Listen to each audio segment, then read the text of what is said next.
Bonjour, bienvenue dans le bruit intérieur, le podcast pour revenir à soi. Tu es devenu exigeant avec toi-même,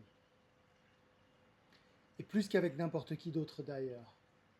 Tu fais des erreurs, tu les notes, tu as des faiblesses, tu les juges. Et tu appelles ça avoir des standards.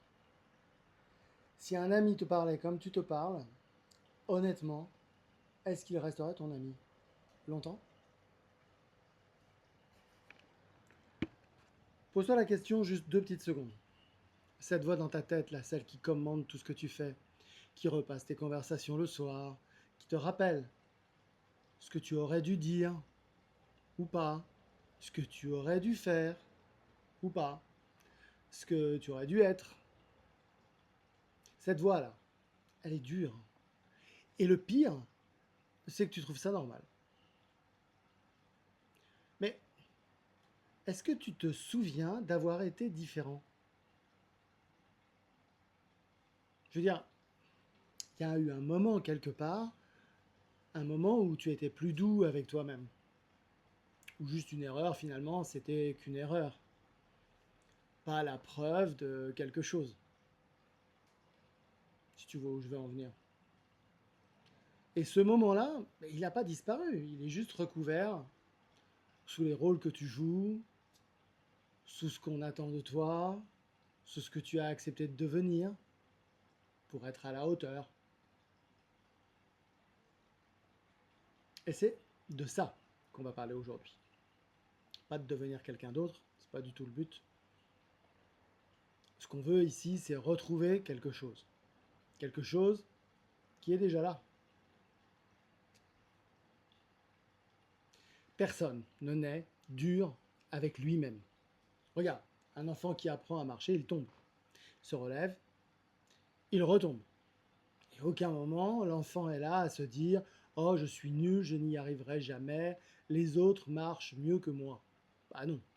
Un enfant, il tombe, il se marre ou il pleure. Ça dépend des enfants, des parents, mais il pleure un coup, il rit un coup et il recommence. Il remonte, il retombe. Cette douleur-là, c'est ton point de départ. Cette douceur-là, c'est ton point de départ. C'est le point de départ de tout le monde. Et puis la vie passe, l'école, les notes, les comparaisons. T'as vu comment il travaille bien, lui? Le travail, les évaluations, les objectifs, les entretiens annuels, où on te demande tes axes d'amélioration. T'as bien bossé, mais on veut que tu t'améliores. Les regards, les attentes, sois fort, sois performant, sois à la hauteur. Et petit à petit, sans t'en rendre compte, tu as remplacé cette douceur par autre chose. Par de l'exigence, par du contrôle qualité permanent, sur toi-même. Alors je dis pas au début, ça t'a servi. Ça t'a servi d'ailleurs. Et c'est ça le piège. Ça t'a fait avancer, ça t'a fait réussir des trucs. Et les gens te l'ont renvoyé d'ailleurs. Tu passes pour quelqu'un de sérieux, tu passes pour quelqu'un de fiable, tu es solide. Alors tu as continué, tu as serré la vis. Encore un peu, encore un peu, encore un peu. Et aujourd'hui, cette exigence, c'est plus un outil. C'est devenu ta façon de vivre, d'exister, d'être. Tu ne fais plus les choses pour les faire. Tu les fais sous surveillance. Ta propre surveillance. Il n'y a que toi qui vis. Il n'y a que toi qui note en permanence. Et le truc, c'est que ton corps, lui, eh bien, il le sent. Cette mâchoire là que tu serres sans t'en apercevoir, regarde. Tu vois là, tu sens? Peut-être là, en ce moment, au moment où on parle. Alors, si c'est comme ça, juste relâche, 2 secondes. Tu sens la différence? Le ventre qui se noue là quand tu te plantes sur un détail. Cette façon bizarre le soir, alors que ta journée s'est bien passée. Cette fatigue présente, omniprésente. Ce petit truc dans le cou là. T'es vidé. Et c'est fatigant d'être son propre juge. À plein temps. Sans vacances. Tu vois de quoi je parle? Il y a quelque chose que j'observe souvent chez les gens qui se sont longtemps adaptés. Les gens qui jonglent un peu, tu vois. À force de jouer des rôles, ils ont tendance à oublier qui les joue. Tu vois ce que je veux dire? Au travail, tu es à la version professionnelle de toi, carré, efficace, sous contrôle. En famille, tu es la personne fiable, celle sur qui on peut compter, celle qui ne flanche pas. Avec les amis, les copains, tu es la version sympa, celle qui va bien. Salut, ça va et toi? On boit un coup? Et chacune de ces versions, elle est un peu vraie. Et c'est ça qu'est le piège. Tu ne mens à personne.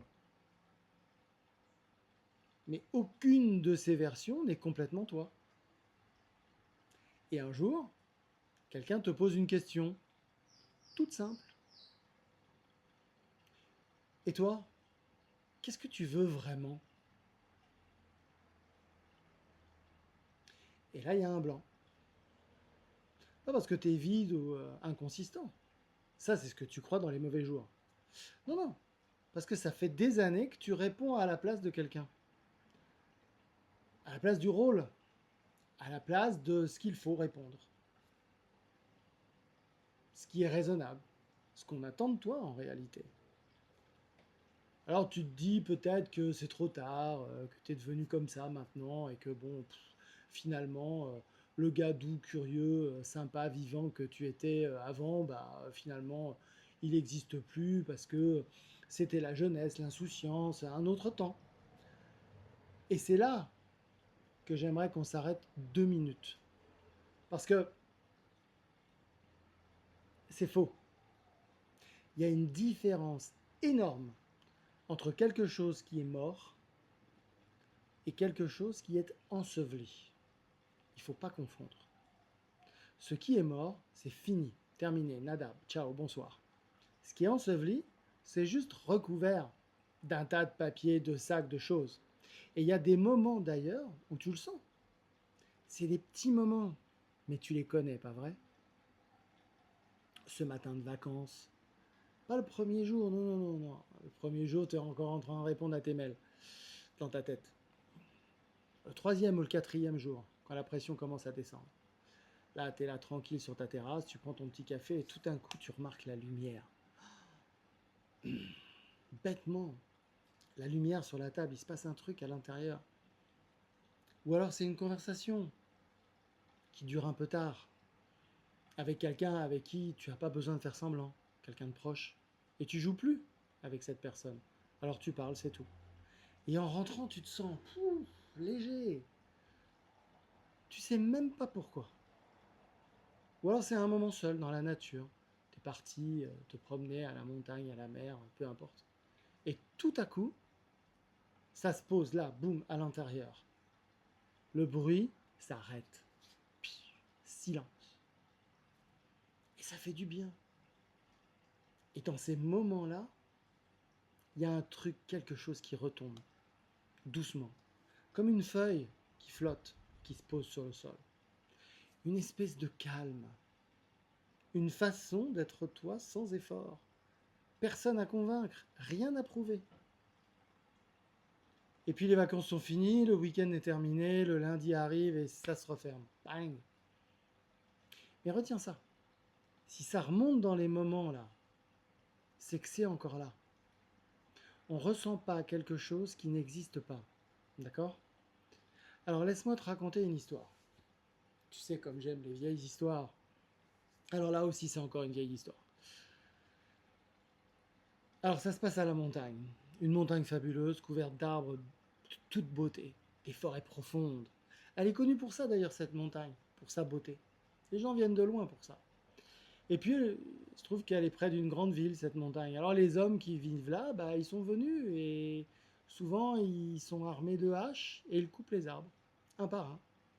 Pas pour détruire, non, pour construire, pour se chauffer, pour commercer. Parce que c'est à une autre époque, c'est pas de la méchanceté, c'est la vie, les besoins du quotidien. Il faut vivre, il faut se chauffer, il faut construire des maisons, on est là. Et voilà, et il se trouve que la montagne, elle aurait pu s'en remettre de ça, parce que bon, on coupe des arbres, finalement, ça repousse. La nature, ça repousse. Chaque nuit, il y a des nouvelles pousses qui sortent de terre. petite, fragile, mais vivante. Sauf que le matin, une fois qu'on a coupé les arbres, on amène les troupeaux, les bêtes. Il faut qu'elles mangent, il faut qu'elles soient là. Dans les prairies, les vaches, les chèvres et tout y quanti. Et ça broute. Chaque jeune pousse, chaque promesse d'arbre, tous les jours, bim. Les vaches, les chèvres, les animaux les mangent. Et au bout d'un moment, cette pauvre montagne est devenue chauve, pelée, nue. Et les gens qui passaient devant cette montagne, ils disent, regarde-moi ce tas de cailloux stériles. Il n'y a jamais rien eu ici. Qu'est-ce que c'est triste. C'est sa nature d'être comme ça. Parce que c'est ce qu'on voit. Tu vois où je veux en venir? Les gens, ils regardaient la montagne pelée. Et ils se disaient, ils croyaient voir sa vraie nature. Parce que ce qu'ils voyaient, ce n'était pas sa nature. C'était ce qu'on lui avait fait. Tu vois, et toi? C'est pareil. Quand tu te regardes et que tu te dis, je suis dur, je suis fermé, je suis exigeant, mais je suis comme ça. Peut-être que tu fais la même erreur que les gens devant cette montagne. Tu confonds ce que tu es avec ce que la vie a coupé. Ta dureté avec toi-même, c'est pas la nature, c'est le résultat. C'est le résultat des coups de hache. C'est le résultat des troupeaux qui sont passés derrière. Les attentes, les jugements, les comparaisons. Tous les jours, pendant des années. Mais sous la terre, les racines, elles sont toujours là. Et chaque nuit, ça continue de pousser. Alors la question c'est, on fait quoi avec ça? Alors c'est là que ça devient intéressant. Parce que le réflexe, quand on veut changer, c'est d'ajouter quelque chose. Une nouvelle habitude, une nouvelle méthode, acheter un nouveau livre, essayer une nouvelle appli, essayer ce programme de Tai Chi en 10 étapes, se lever à 5 heures du matin parce qu'on a lu que c'était bien, devenir une meilleure version de soi-même parce qu'il faut faire du développement personnel. Quand tu connais la chanson, on te la chante partout, sur tous les réseaux, à la télé, à la radio. Et c'est pas que c'est mauvais, hein, attention, je dis pas que c'est mauvais. Il y a des choses utiles là-dedans. Mais si on y réfléchit 2 secondes et qu'on revient un peu à la montagne, qu'est-ce qu'elle a besoin qu'on fasse, cette montagne, pour redevenir verte, verdoyante, que les arbres repoussent? Est-ce qu'il faut lui apporter des arbres et les replanter? Est-ce qu'il faut acheter de la peinture et la repeindre en vert? Bien sûr que non. Il faut juste arrêter d'envoyer des troupeaux. C'est tout. Si on la laisse tranquille, elle va repousser toute seule. Parce que c'est de sa nature. C'est dans sa nature. Et finalement, pour toi, c'est pareil. T'as rien à ajouter. T'as déjà tout ce qu'il faut. Faut juste enlever. Il y en a trop. Faut retirer les couches. Alors enlever quoi? Cette voix qui broute chaque jeune pousse. Celle qui commande, celle qui juge, celle qui compare, celle qui te tombe dessus à la moindre erreur, en disant, celle qui te dit que les autres font mieux, que tu aurais dû, que tu aurais pu. Alors je ne dis pas qu'elle va disparaître du jour au lendemain. On n'est pas là pour faire de la magie, c'est pas ici du développement personnel magique. Ce serait de mentir. Parce que la voix, elle est là depuis longtemps. Elle est là, elle a ses habitudes, elle connaît le chemin. Elle te connaît. Et tu peux commencer petit. La prochaine fois que tu te plantes sur quelque chose, attrape la phrase, celle qui va te dire intérieurement quelque chose. Juste ça. Tu l'attrapes. Tu la regardes. Et tu te dis, est-ce que je dirais ça à quelqu'un que j'aime? À mon gamin, à mon meilleur ami, à mon conjoint, à quelqu'un que je respecte, mes parents, que sais-je? Et si la réponse c'est non, c'est que ce n'est pas ta voix peut-être, hein, c'est juste un troupeau qui passe. Et à chaque fois que tu fais ça, à chaque fois que tu repères le troupeau, au lieu de le laisser brouter, tu laisses une pousse tranquille. Alors ça n'a l'air de rien. Mais c'est comme ça qu'une montagne redevient verte. Pas d'un coup, une pousse à la fois, une étape à la fois, un troupeau à la fois. Alors cette histoire de montagne, C'est pas un truc que j'ai imaginé, hein, entendons-nous bien. Elle a été racontée il y a bien longtemps en Chine par un homme qui s'appelait Mencius. Mencius, c'était un penseur de la tradition de Confucius. Mais il avait une conviction bien à lui. Une conviction qui, bien évidemment, comme souvent dans mes exemples, à l'époque, faisait débat. Et qui fait encore débat d'ailleurs aujourd'hui, si on regarde bien. Mencius, il disait, la nature humaine est bonne. Alors pas naïvement bonne, hein, pas parfaite, elle est bonne comme une graine. Comme une graine est une graine, avec tout ce qu'il faut dedans pour devenir un arbre. Et il avait une image pour ça. Il disait, regarde ce qui se passe quand n'importe qui voit un enfant sur le point de tomber dans un puits. N'importe qui. Le pire des hommes, la pire pourriture. Dans la seconde, avant de réfléchir, avant de calculer, quelque chose va serrer en lui. Il va y avoir un élan, une alarme. Quelque chose va se passer. Allez vers cet enfant. C'est ça que disait Mencius, la preuve. La preuve que la bonté n'est pas quelque chose qu'on apprend, c'est quelque chose d'inné. On l'a en nous, d'origine. Et sa montagne pelée, c'était sa réponse à ceux qui disaient « Regarde les hommes, ils sont durs, ils sont égoïstes, c'est dans leur nature. » Non, répondait Mencius. Ce que tu vois, ce n'est pas leur nature. C'est ce qui reste après les coups de hache. Les coups durs. Les coups qui t'ont cassé. Et c'est ce qui vaut pour le regard qu'on porte sur les autres. Pour le regard que tu portes sur toi. Ta douceur d'origine, celle de ton enfant, elle n'est pas morte. Elle est broutée, tous les matins, par une voix que tu as prise pour la tienne. En Suisse, dirait, cesse d'envoyer les troupeaux et fais confiance aux racines. Le retour vers soi. Alors peut-être que cette semaine, il y a un petit truc à essayer par rapport à ça. Rien de compliqué, tu vas voir. Juste une fois. Une fois cette semaine, quand tu vas te surprendre à te juger, attrape la phrase, regarde-la et pose-toi la question. Est-ce que je dirais à quelqu'un que j'aime ce que je viens de me dire à moi-même? C'est tout. Pas besoin de te transformer, pas besoin de devenir quelqu'un d'autre, pas besoin de suivre un programme. Juste essaie de repérer le troupeau, une fois. Vous écoutiez Le Bruit intérieur, le podcast pour revenir à soi.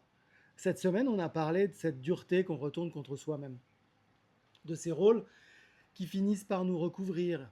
Et on a découvert avec une vieille histoire chinoise et un penseur nommé Mencius que ce qu'on prend pour sa nature, c'est souvent juste ce que la vie a coupé. Et que sous la terre, les racines sont toujours là. Si cet épisode t'a parlé, abonne-toi pour ne pas manquer les prochains. Si tu penses que quelqu'un pour qui ça aurait du sens aimerait l'entendre, partage-le lui. La semaine prochaine, on parle d'un combat. Pas celui que tu crois, pas celui qui se passe dehors, l'autre. Merci de m'avoir écouté. À la semaine prochaine. Merci.